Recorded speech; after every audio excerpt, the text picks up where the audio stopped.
No, I don't think. But you'd be surprised. They come along and figure out That's great. So this came before the reaper and binder. We had, Because we had a reaper and binder. When I grew up, that's what we used, was reaper and binder. here.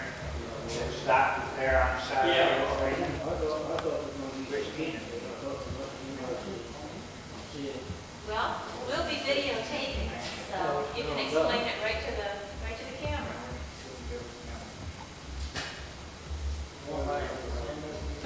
Okay, you want to? Okay, you practice it then, all right? I'm staying over there to see if you know the applicant. Ohio. 4, 3. Hello, this is Jeremy Vermelia for Interact at the Farm Museum in Troy, Pennsylvania. And with me are 3 members of the Bradford County Heritage Association. I am Alonzo Thomas, President of the Association. It's Wilmer Wilcox, the one I guess that started the museum. I'm Pat VanDyke from the Canton area. All right, a couple questions for you. How long has the Farm Museum been in existence? We started building here in 1991. It's comparably new in 1993, began to think of expansion in 1994. We have now opened the second portion of our exhibits. How did the Farm Museum get started? Well, this gentleman to my left, Mr. Wilcox, had over a 40-year period accumulated a lot of antiques, old farm machinery, household items, and he was looking for a home for it. He talked to several people around the county. Maybe I should let Mr. Wilcox address that subject because he can tell you better than I. But I picked up when Wilmer was about ready to give up, and I said we'll have a meeting and see what we can do. Well, I sent a letter telling what I had to 6 or 8 people that I thought might be interested. One I sent to the commissioners at Bradford County. They were quite interested in that. They said first they'd put it over to the Bradford County Manor in the big barn there. Then they said no, the insurance would be too high. So they said they would build down to on the museum in Towanda. Well, I thought that was fine, but about 2 weeks later they called me and said that they needed that for a parking lot. Suggested I take it over to Troy. Well, I took it over to Troy and talked to Alonzo Thomas. He said he'd be glad to furnish the land, but they didn't have any way of building a building or doing anything with it. But he said he would call a meeting and see if there's any interest. Well, he called a meeting and there was a lot of interest. And from then on, it just took right off and kept growing. What is the main purpose of the Farmers Museum? I would say preserve a bit of history. It's very interesting to me to come in here because I'm no youngster either and see a lot of these items that maybe we thought we no longer needed. Maybe that old binder there may have been up somebody's hedge. Well, we don't need that old thing anymore. We got modern machinery. But how are you younger people going to know how the forefathers lived if you don't see some of these things? And most everything you look at here is prior to the electric age. Back of me is a churn, a separator, a milk cooler. There are 3 or 4 different styles of churns. We had some school tours in here, and I think there were 4th graders, and I was showing some of these kids what these things were. I said, this is a separator. It's a separator. I said, well, that's where you pull the cream from the milk and you get skim milk and you make cheese. And this is a churn and you make butter. Well, I thought you got butter at the Acme, the kid said. And so you see, there's a lot of things that the present generation doesn't realize how the older generations had to live and cope with that. what they could basically do with. They either went out and made something. They didn't go to Kmart or Sears every time they needed a new clevis.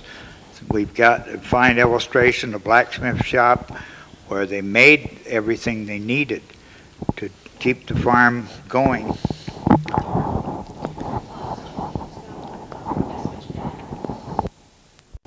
Let's see. You've taken a couple of questions off my bag. Okay, in 5, 4, 3. How's the Farm Museum funded? By gifts and memberships, state grants, etc. Before you, if you were to put the camera there for a second, is a fine example of people that made donations to the building after they see what we were doing. They either gave money, these are $100 or more, and they got out and worked here, free labor. We have never paid anybody anything for labor. We bought a lot of materials that cost, and these people either see what we were doing, well, I'll give some money and help with that project. That's a good project. So now we do have working on a second grant that Senator Madigan got for us, and the second addition to this building. Do you have any more plans for additions? We are going to run out of room pretty soon. Alparan Park and Troy Fair are growing very rapidly, and we need room for the fair.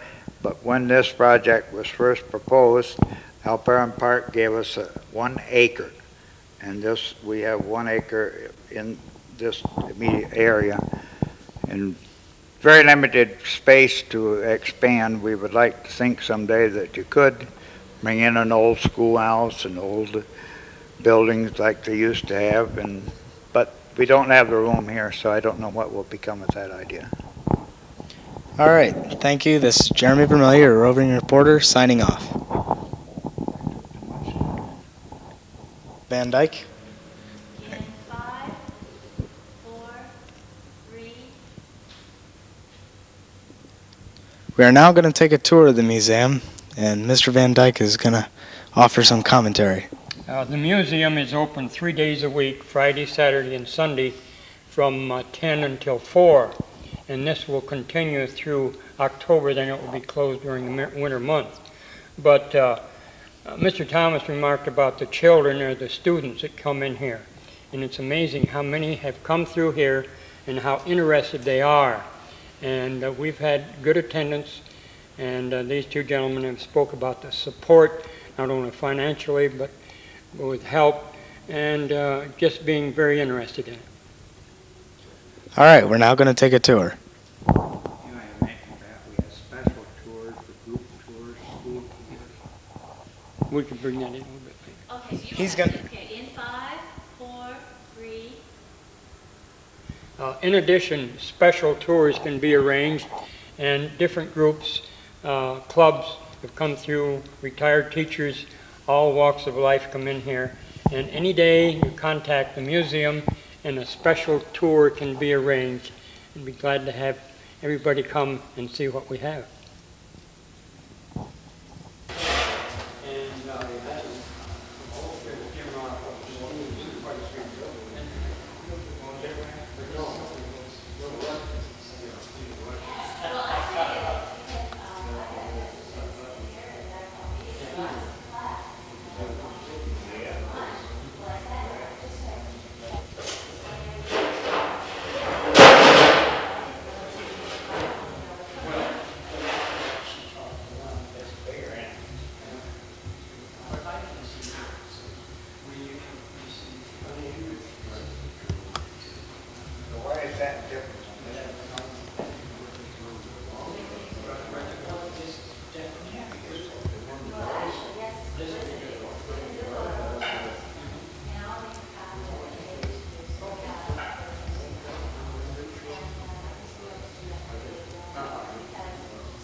Had the same purpose.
But I told Pat, I'll send a copy of the tape. We can do it here, but we put up a school thing inside there, they have PC television, the center room in Ukraine. Didn't hurt you, did it? Local music that they just are, as the tour is going on, and start off with the intro. We should have mentioned how the organization took place and how practice was elected, so that we do up the charter. Elected directors, scattered their terms, so they're 15 five on each year. And scattered them out anywhere like we'll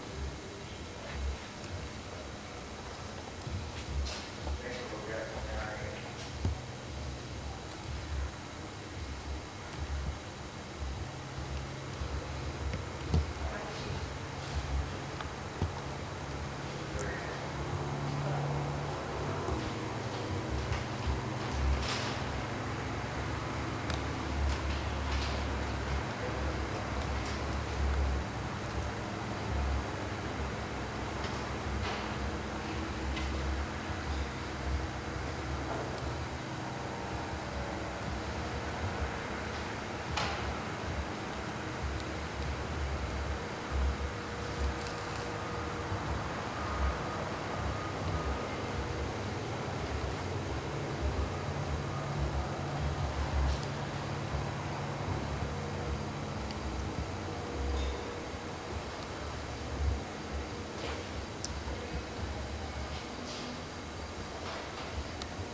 Well, this is just as easy.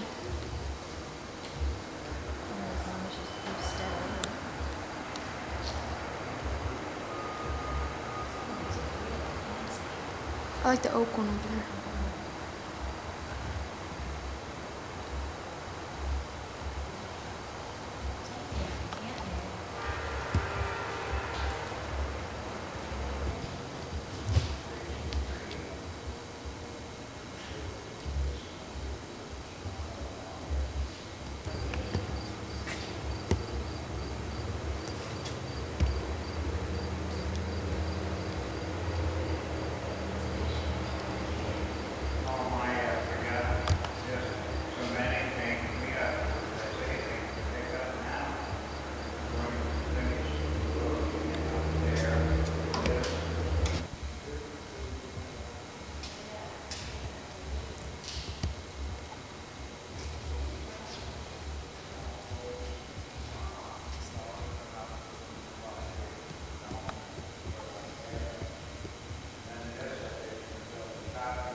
I'm going to try to demonstrate how they used to bind up the bundles of oats and wheat that came off from this drop reaper here.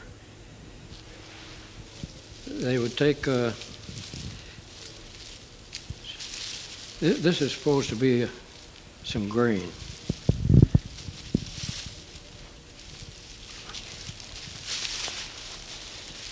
They put it around so. This is supposed to be a bundle of oats.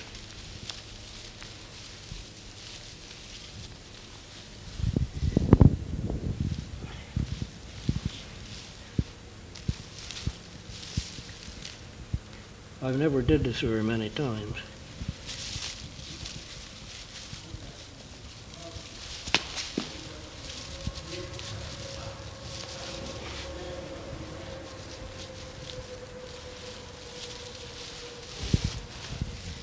We'll pull it up so.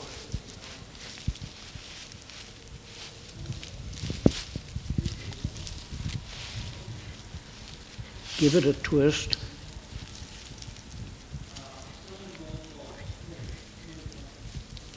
And stick it under like this. Oh, I didn't get it right. It wasn't even, but that was the way they used to bind it up. You see, the grain was loose. It cut here and the bundles slid off the back. Then they took, it was about that wide. They would take a rake and rake it up, what they called a gavel, G-A-V-E-L. Then they would take some of the grain, like I did here, and tie it up. I guess that's all I could tell about it.